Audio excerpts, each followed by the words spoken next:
কৃষ্ণ বন্ধুরা, তোমার সবাই কেমন রয়েছো? আজকে সবাই ভীষণ ভালো রয়েছে। তো বন্ধুরা, আজ সকাল থেকে ব্লগটা স্টার্ট করলাম।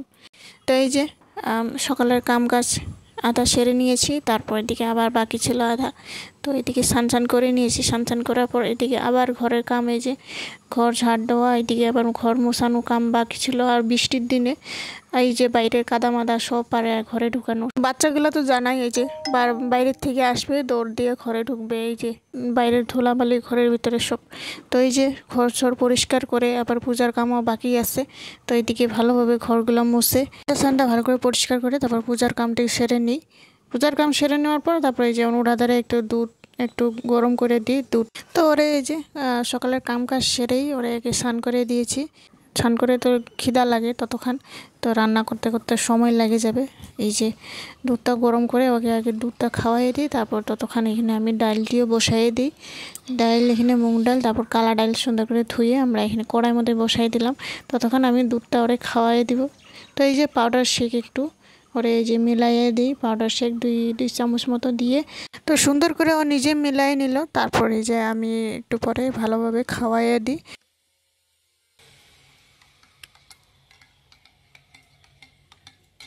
তো এদিকে ওরে খাওয়াই দেওয়ার পর তারপর রান্নার কামও বাকি আছে। রান্নার কামটি করে নিব। এই যে প্রথমে 2-3টা পাঁপড় ছিল, পাঁপড় ভেজে নিয়েছি। তারপর এদিকে করলা আলু দিয়ে একটা ভাজা করব। এই যে দেখুন 2-3টা কাঁচা লঙ্কা দিয়েছি। তারপর একটু করে হলুদ লবণ দিয়ে সুন্দর করে নাড়াচাড়া করে আমরা ঢাকনা দিয়ে রেখে দেবো 1 মিনিট মতো। এই যে দেখুন সুন্দর কুরকুরির মতো একটা ভাজাভাজি হয়ে গেছে। তারপর এই যে করলা ভাজিটি হয়ে যাওয়ার পরে ডালটিও সম্বার দিয়ে দিই। একটা ছোট টমেটো কেটে দিয়েছি, তারপর এদিকে কাঁচা লঙ্কা দিয়েছি, আর শুকনো লঙ্কা দিলাম না। তো এখানে সম্বারটা দিয়ে দিই। তারপর এখানে একটু সবজি কেটে ভোল আলু দিয়ে একটা টমেটো কেটে দিয়েছি, সুন্দর করে একটা মিক্স সবজি বানাবো। সবজিটি এই যে আগেই বসে দিয়েছি, ঢাকনা দিয়ে রেখে দিয়েছি এই যে সেদ্ধ হওয়া পর্যন্ত। তারপর একটু সামান্য জিরা গুঁড়া দিয়েছি, হলুদ লবণ দিয়ে সুন্দর করে নাড়াচাড়া করে এই যে সবজি হয়ে গেছে। তারপর এই যে একটু টমেটোর পুরা দিয়ে রেখেছিলাম, টমেটো 2-3টা কাঁচা লঙ্কা, এখানে আলু সিদ্ধ ছিল, আলু সিদ্ধ দিয়ে সুন্দর করে মেখে নিলাম। তো একটু ঝাল ঝাল একটু টেঙা টেঙা মতো আলুর মাখা পেলে আরও গরম গরম ভাত দিয়ে কি না মজা হয়।